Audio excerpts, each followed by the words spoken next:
I know firsthand how hard it is to let go of a car that was part of the story that you were trying to tell about yourself. But you are allowed to make a different choice once you have different information. You don't need to feel guilty about buying something that made sense at the time. You just have to be honest about whether it still makes sense now.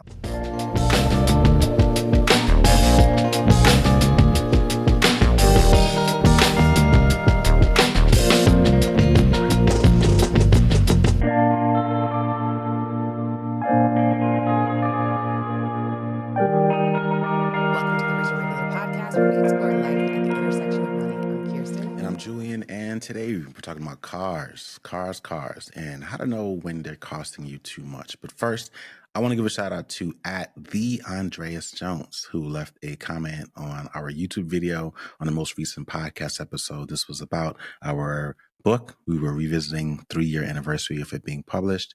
And in his comment, he said, the framing of the 15-year career was a game changer for me. It truly changed my relationship with work. I framed my first check. It was a $100 check that I earned outside of my job. It was surreal. Thanks for sharing your journey. #cashing out. I love that. I hope you cash the check. I want to see the check. I want to see a picture of the check. I get it. You can't just be sending pictures of checks on the internet. You can blur it out. I want to see it. Nah, I get it, man. Like that, I know that feeling. You know, it wasn't a check. I think it was like an e-payment or something that. But you get that, and it was like, oh wow, this is real. Oh yeah, like there's just money coming in, and while I was sleeping. I still keep receipts. Yes. Even now, my big age. Yes. All right, let's jump into it. If you are feeling squeezed like a lot of people are, one of the reasons why we want to talk about this is because cars is one of those subjects that a lot of people tend to overlook. It's just like a given. Like car is something that can't be touched. Like food is like, look, I can't cook. I ain't never going to be able to cook. And so I'm always going to have this kind of budget because I got to eat out. Cars, more often than not, I think tends to fall into this similar category. And so if you're feeling the squeeze and you're not quite sure what lever to pull and you're one of those people, this episode is aimed at you. We are talking to you. We're talking to people like you. You know, there are so many people that I know just personally. I mean, and it'll be hard for me to focus unless I think about one person in particular, but it's as if they feel like their car is just an extension of who they are. And we've had this conversation with several people. Dream car is a thing. We had this conversation with Dr. Marcus. I can't recall his last name, but he talked about Collins. And, you know, he talked about cars and the role that they play in identity and all of those things. It brings me back to when I bought a few cars ago. I remember when I bought it and I had just gotten the big job. And I remember being questioned by the salesman. He was, oh yeah, this is definitely a car for someone like you who's up and coming in the career, the future executive. And I remember thinking, what? This is a Honda Accord, bro. But it was better than that hoopty. It was better than the hoopty for sure. But the point that he was trying to make is, you know, it's okay to get a few of the extra upgrades. And I get it. It was nice. Like, and I appreciated it. But he knew, right? Which is why he said something like that. It was like, oh yeah, no, this is definitely, you know, something's reasonable. Does this? And I was like, I mean, I'm getting it for other reasons. But to that point, I know so many people who, you know, oh, I just got my doctorate. I can't be pulling up in such and such. That was me. I just got my MBA, or I just graduated from this school. I can't be pulling up in such and such. I was like, of course you can. If you can't afford it, right? But it's like an extension of the old saying that you got to look the part to get the part. I realized very early in my career that extended beyond just your wardrobe. It was also your car. Like you got to pull up looking the part. And I was like, but you ain't got the part yet. I'm like, how does that work? Yeah. Yeah, I definitely got that training as a young person and made several mistakes with my car, which I will not get into right now. But y'all know I paid for that car twice between renewing the lease, going over the mileage, refinancing, all that jazz. The reason I wanted to talk about this today is because between road trips and travel ball, we have spent so much time in the car this year. And it's really made me rethink cars as an extension of your life.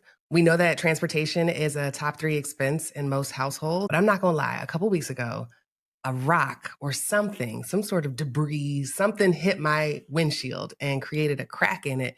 And I was hot about how much it was going to cost me to fix it. Like I really was going back and forth about whether it can just be filled, whether I need to replace the whole thing. Should I go through my insurance? I mean, luckily it all worked out and I have glass coverage on my insurance, but I was really upset about the fact that this thing could cost me more than what it already cost me to drive, maintain, clean, all that jazz. Yeah. And so this episode is about how the rising costs of car ownership, whether it's monthly payments, insurance, repairs, depreciation, are colliding with record car purchases from a couple years ago. Yeah, I remember the moment it happened. I heard that clink because I was sitting right there. And you were like, it's fine.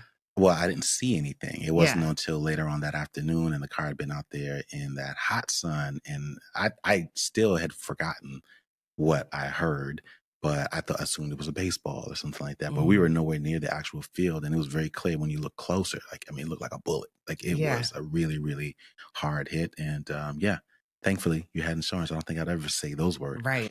But I'm really glad you did. Specifically glass coverage, because I could have got hit with a deductible, but I didn't. Yeah, I'm so glad. Favor ain't fair. It sure ain't. All right, so let's kick off with the stat. And this has got to be one of my least favorite financial stats because it just seems to be getting higher and higher over the years. This is a stat from bankrate.com, which says the average monthly payment in 2025 is now $745 for new cars and $521 for used ones. $745 for new cars. Like, I remember when that was rent. Listen, I remember when as soon as you said that, I was like, I had a $745 rent payment. Yeah. I remember that, like, one, that's how old I am, but two, that's just how absolutely ridiculous it is these days. And it's not like that's coming with a huge bump in pay these days. This is just what people are opting to pay for both new and used cars. And $745 for new cars, $521 for used ones. That's the average. That means on half of people are paying more than that. Yeah, I've seen even worse stats, but to your point, that's just the average. So there are several people who are way above the mean. So the question here is why, and you alluded to this earlier. There are several reasons why, but according to Rich and Regular, here's how we're going to break it down, which is that in 2020 to 2022, we saw record-breaking car prices and record-breaking levels of negative equity. So 2020, this was pandemic era. I remember hearing all the conversations about there being a shortage.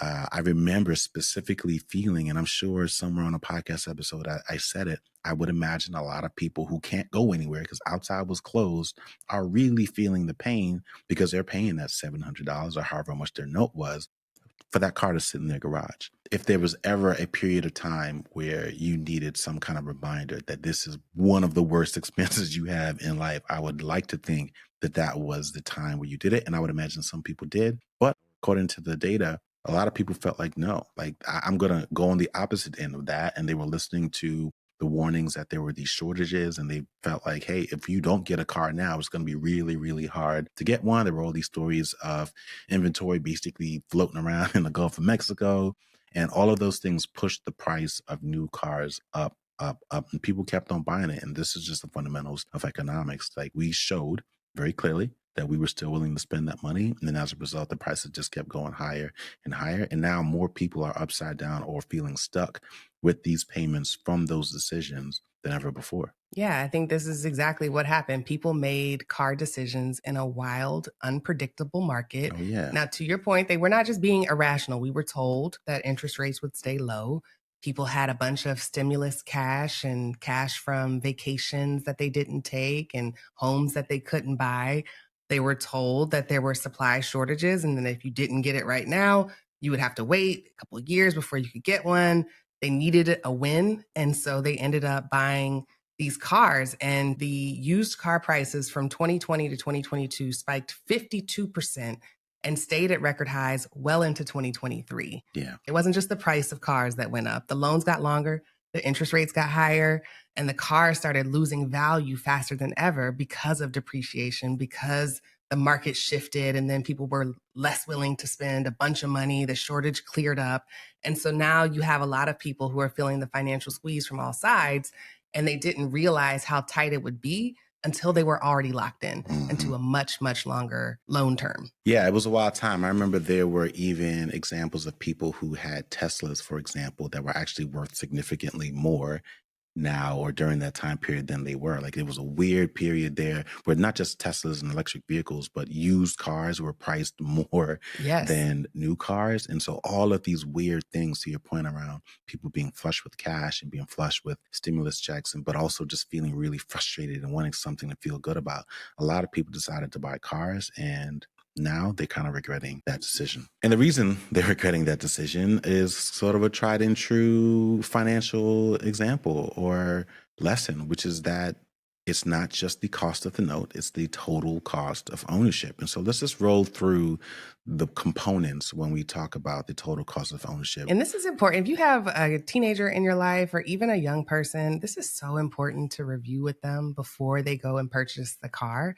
I did not know all of this going in. I knew some of it, but I didn't know the full extent and how much this would happen annually. Like, And this is true with all things. I learned this lesson when it came to buying a home. yeah, Because, you think people about that said, note. oh, it's not just a note.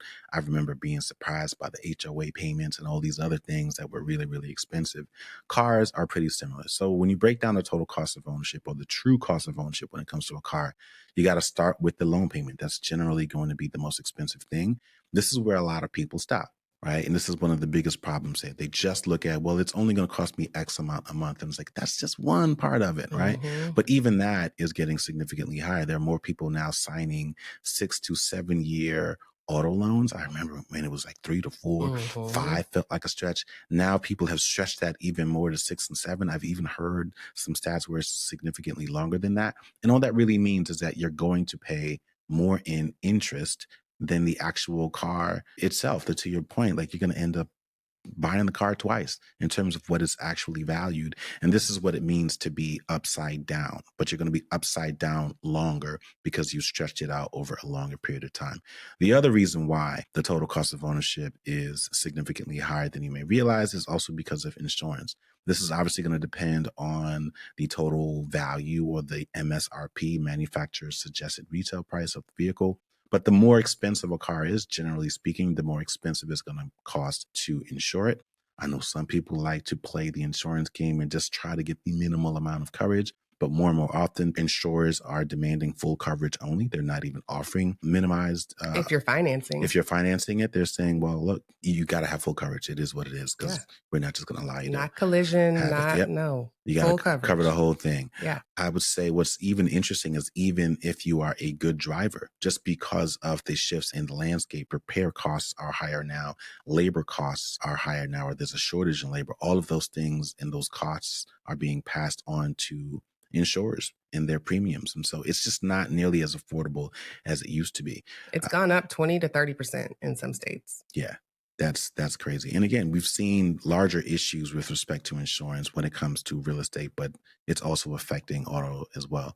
Gas and maintenance. This is normally where EV owners come and say, that ain't me. I ain't got to worry about that. Charging ain't but free. Even that, charging is not free. But yes, if you do own a vehicle that requires gas, that's going to cost you on average $150 to $250 a month. Obviously, that's going to vary by region. It's going to vary by your car. It's going to vary by your travel patterns and your commute. But it ain't free, right? And all of those things also create more wear and tear on your vehicle. And so you're going to have to factor in the costs of maintaining that vehicle more and more often. Flat tires, like you might need one, you might need four. You never really know, but like that stuff is really, really expensive. Registration and taxes. This is something that I think a lot of people tend to overlook because if you own an older vehicle, one that's not that expensive, it's pretty affordable.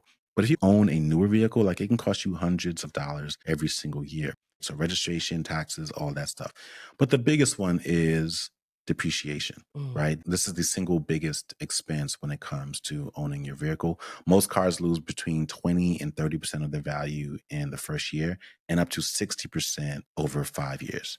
And so you find yourself in that situation where you are completely upside down. You may owe, I'm just making it up, $15,000, $20,000 on the car, but the actual blue book value or marketplace value would be significantly less than that. And this is just normal, Mhm. right? This is just normal. This is how cars are valued. But this is one of the things that I think creates that financial squeeze that a lot of people are struggling with. Yes, yes, the car is worth less than the loan. Hmm. And that creates an upside down feeling where even if you wanted to get rid of it, you feel like you can't Hmm. because you're leaving money on the table. And we'll get into that a little later. All of the things that you just listed are reasons for why car ownership is more expensive these days. And I wish I had a better outlook, but shit ain't sweet looking into the future. Gas prices have been swinging thanks to all the conflict in the Middle East. We got Hmm. a little bit of a reprieve over July 4th weekend because a lot of people were traveling. But who's to say if it's coming back up or going back down? We don't know. There are still tariffs on electric vehicles that come from China, which are, I think right now are around 250%, like something insane. Man. So that shuts out all of the cheaper imports. If you wanted to like mitigate this by doing an import, you can't even do that. And then it adds this pressure to overall car prices. There are still Trump tariffs that haven't been rolled out yet. There are still some coming in August that are supposed to affect car parts. So if you needed maintenance, if you needed tires, if you needed a certain brake or I don't know, car parts, but if you needed something that was coming from another country, you can add 10 to 30% of the cost just on the part alone. Yeah. And then meanwhile, you've got insurers. Insurance is already up 20 to 30% in some states, but they're charging more now to cope with all of these climate related disasters. Every time you see a flood, every time you see heat waves, these things all affect car performance. And so the insurers have to find a way to recoup and readjust that risk pool. If you live in an area, even if your car hadn't been affected, if you live in an area that's near a flood zone, if you Hmm. live in an area that is experiencing heat waves or fires, you may see an uptick in your insurance prices. Yep. And so there are all these signs that your car may be too expensive. I think the first one is that it eats up more than 15 to 20% of your take home pay.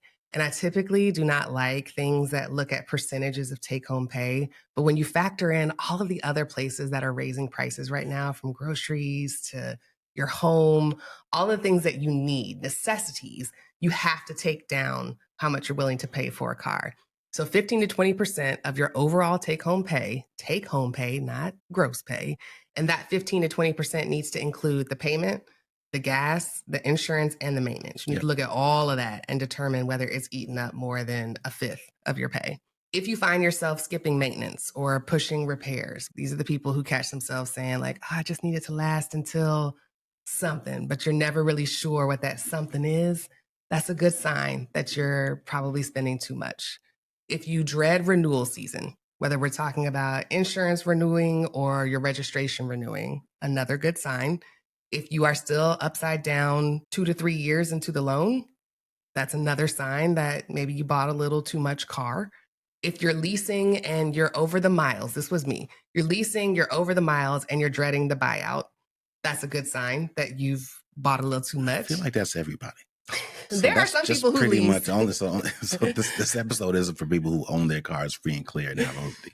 But like this, that's just everybody. There are some people who lease who can stay within that mileage restriction. I did not care because I had planned on buying the car afterwards. I just didn't know how the math worked. And so I didn't know there was going to be a penalty for driving over and adding wear and tear to the car. Like when you lease, you got to read that fine print. Oh yeah. And then last but not least, I think the biggest one is that you've stopped feeling proud of the car. You kind of just resent it. Like, yeah, people compliment you, but you are quick to remind them, like, oh, Lord, I can't wait till I'm done with it, or I wish I Hmm. could get rid of it. Those are all mental signs or emotional cues that your car is probably the thing that you can't quite put your finger on. You're feeling squeezed. You don't know why. You're blaming everything, but you're not looking at the car. You got to start looking at the car if you check several of those boxes. Yeah, I completely agree. And, obviously, if we can go back in time, one of the number one things you can do about it is avoid being in that situation together. So if there's anyone who's in the market, you really want to look at some of these rules of thumb. I've never really been a big fan of them as well because everyone's financial situation is different. But whatever range you find out there, whether it's 10% in terms of the total number amount, like just aim for being on the lower end or even lower than that amount. That's how much you can actually afford. Like you don't want to look at your budget from a best case scenario. You want to look at it from a worst case scenario perspective. What would happen if you, just making it up, lost your job, or if you were all of a sudden rocked with a new expense? Like, would you be able to keep the car then? That's how you know if you can really afford it. But if Mhm. any shift in anything, whether it's income or your cost of living, is going to affect your ability to manage those payments, you likely can't really afford that particular car, regardless of what the car salesman said. Now, let's assume you're already in the note, you already bought the car. What can you do? Well, the number one answer here is going to be refinance, but I would have to add a dot, dot, dot. That's if you can. And that's if you can show that you've seen a considerable improvement in your credit score between when you first financed the vehicle and where you are now, because that's generally when you're going to get the best bang for your buck. You don't want to really waste a refinancing opportunity because every inquiry is basically going to have a negative effect on your credit score anyway. But if you've had a huge improvement, I would say anywhere from 100, 150 points, especially if you've done more than that, that's a great time to explore opportunities to refinance where you can bring down the total cost of payments. You just got to look at that fee, whatever it's going to cost you, and make sure that you're able to recoup that fee while still paying off the total loan. And that's the basic math that you can use to make a determination as to whether or not refinancing is the best move for you. You just want to make sure that you're not just looking at extending the time period, stretching it out even further and further, because you're actually doing the opposite in that case. They may lure you along by saying it's a free refinancing opportunity, but what they're really trying to do is to get you to pay more in interest if you're just looking at lowering your monthly payments while extending or continuing to extend the payback period. So, yeah, it's a little fine details, just very similar to leasing, but really in any financing situation, make sure you're reading the fine print about payments and term loans and all of those things to make sure you're not doing the opposite of what you are intending. Yeah. Another one is to shop your insurance. Like right now, like if you have not done this, if you're one of the people who have watched your insurance rates go up double digits, but have not reshopped your policy, push pause and go do that, right? Use this moment to get quotes, to raise deductibles if you're financially stable. So some people might have like a $500 deductible when something happens. If you raise that and say, actually, I can cover $1,000 of whatever happens, then your premium on a monthly basis goes down. And so you can save some money there. You can also talk about bundling with your insurer. So if you have renter's insurance, if you have car insurance, if you have umbrella insurance because you are a business owner, you can bundle those things together. And a lot of times you can get a discount because you've bundled your auto with something else. Yep. And so those are things that you can explore just to bring down that insurance cost and save a couple coins there. I would also add nobody needs name brand insurance, You sure right? don't. Like Like, it make sure you're tell using your local insurers. Yeah, I mean, I get it. There are some that are sponsors of, The Super the Bowl. Super Bowl or, the NBA playoffs or whatever it is. And I'm not knocking those companies, but they generally speaking are going to be significantly more expensive than smaller, local, or just insurers that don't offer any of the fanfare. Like that to me, I look at it the same way as I do brokerage companies. Like I don't really need all that fanfare because I That's know right. that I'm paying for it. So I don't want to know that you took the money that you may be charging me in fees and gave it to some celebrity for an endorsement. Right. Um, okay, what else can you do? And this is the one that is most unpopular. It tends to trigger people, and it goes right back to what we were saying at the top of this episode, because the car is a bit of an extension of people's identity. But this is where you just need to downsize or trade it in, like just completely get rid of the vehicle. Even if you're underwater. For sure. Even if you're underwater, and most people will say, well, why would I do that? Or how do I do that? Or they won't be interested in doing that. And it was like, well, you can always work out a deal, right? Like, I'm just using an example here. Let's say you happen to be underwater on a vehicle. You can bring it back to a dealership or bring it to a new dealership and say, hey, here's how much I owe on this thing. And yes, you're underwater, so you owe more than they are likely going to offer you. But you might be able to still purchase a older vehicle, and yes, you're still going to have to pay that difference, but that amount of money will be less than what it would have been if you had kept that note and stayed in those terms and continued to pay out, hundreds of dollars. I'm just making it up over a longer stretch of time, right? So it is taking a larger short term hit to minimize the amount of money that you would have spent in total in payments for that better or more expensive vehicle. But I remember there was a girl that I dated, and she was actually gifted a car from her mother. And that was the reason why she did not want to trade it in. Even though she was in debt, even though she really, really needed the money, she was still driving around in a luxury car because it was a gift from her mom. And she did not want to admit to her mom that she was struggling and as a result had to sell, quote unquote, her car. And I was like, well, she gave it to you. So it's your car. If you're selling your car, like you'd rather be broke, have zero cash and owe, a bunch of people thousands of dollars while driving a vehicle that can be valued, I think it was like $19,000. I was like, you could literally sell that car, get you a less luxurious car, right? That doesn't say as much about you as this fancy car, solve all of your financial problems and end up with some cash. But she wasn't really interested in doing that. And that was one of those like really big examples that I can recall where people just were so connected to the car and what it said about them and did not want to show up in something that looked less than because they didn't want to be perceived as if they were struggling. I was like, but you are. Right. Like you are actually really, really struggling, which is why you're in this predicament. But I digress. Yeah. I mean, if you think about it, being underwater means that you owe more on the loan than the car is technically worth. Mhm. And so it does feel like you're losing money. And yeah, technically you are. But keeping the car doesn't make the loss go away. No. It just stretches it out month after month, and the car keeps losing value. It's kind of like having clothes in your closet that don't fit that you hold on to just because they were expensive, or a storage unit full of stuff that you don't use. Every month you tell yourself you're going to deal with it later. You don't want to waste the money that you've already spent. Mhm. So you just keep spending more. It's a cycle. The longer you keep it, the more expensive the mistake becomes. Walking away may feel like losing, but it's actually how you stop the bleeding. It's a really important part of this whole game because otherwise you're just going to continue to pay for something that is less than what it's worth. Mhm. Like holding on to the car does not change the nature of the value. Yeah. Well, this is where sunk cost fallacy comes into Exactly. place. This is a And brain game. yes, it is. It I is. have another unpopular option, which is to drive the car less. Because I Okay. think when we're talking about cars, we tend to think of extremes. Like I either have to have a car or I don't have a car, but there is some room in the middle.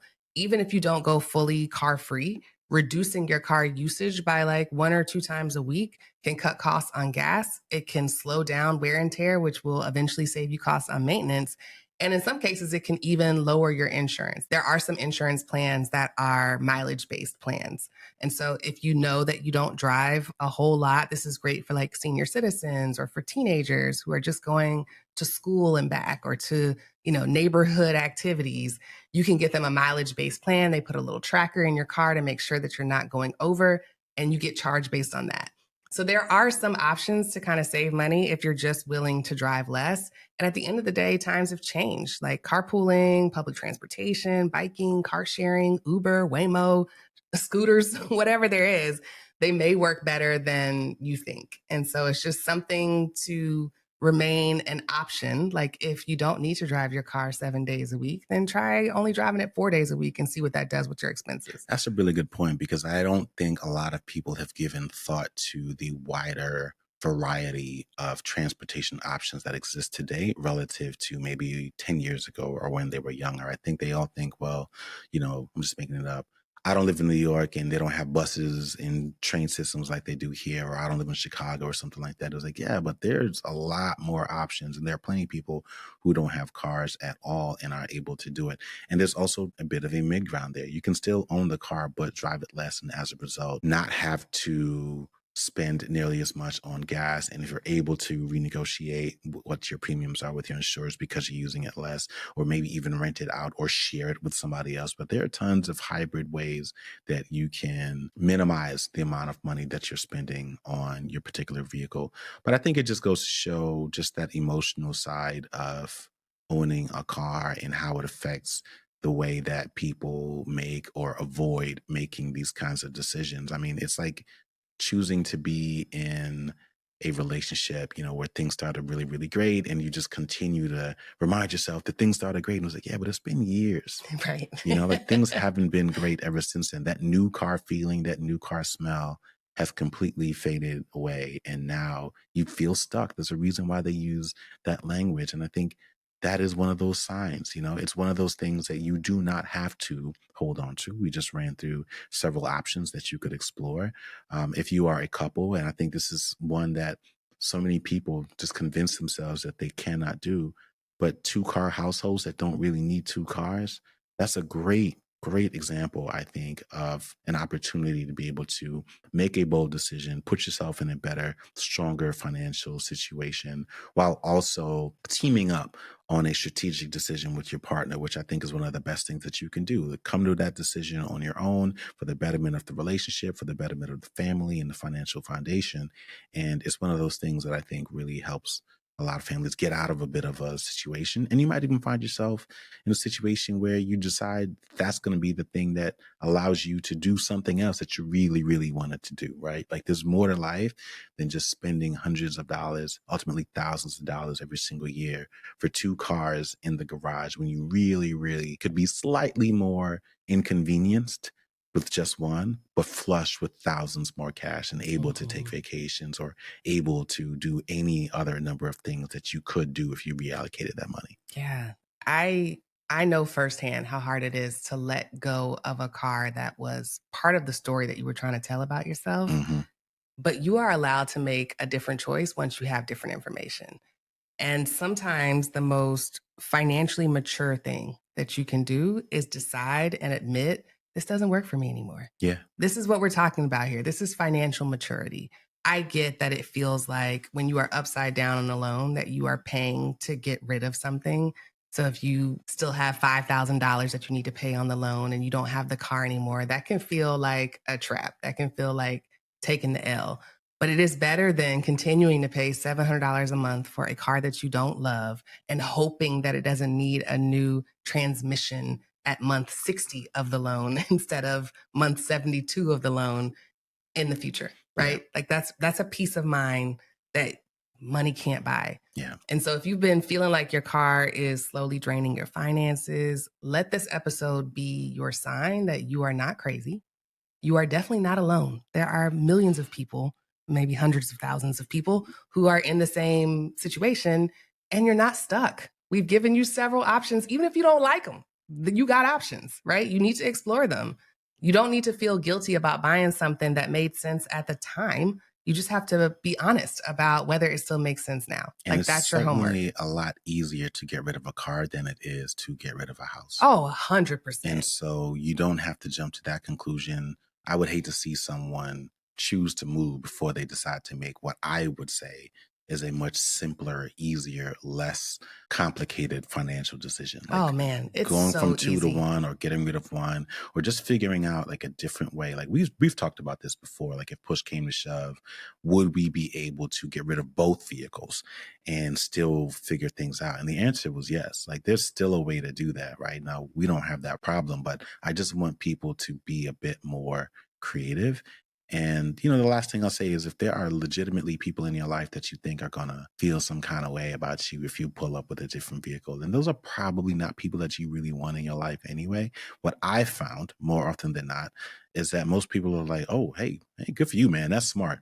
And then they start asking questions because they realize that that's something that they knew about, wanted to do, but didn't have the actual courage to pull that trigger because they were concerned about the same things that you were worried about. And so in most cases, you end up giving license to other people to be bold and to make the quote unquote difficult decision to get rid of the, thing that's Lexus, costing the you crazy Jaguar, amount the of money. Porsche, whatever it is. I'm not a car guy, so I can legitimately say this stuff flippantly. But if you and when you want to drive a nice car, you just go and rent one. But there's really no reason for you to own one, especially if it's draining you and putting you in a position where you aren't able to accomplish what are clearly more valuable and important financial goals. Listen, that just go rent one mentality, like Just that go has rent one. saved us Yeah. tens of thousands, dare I say hundreds of thousands And by of the way, you dollars. know why the people are renting it? You want to know why they put that car on two-row?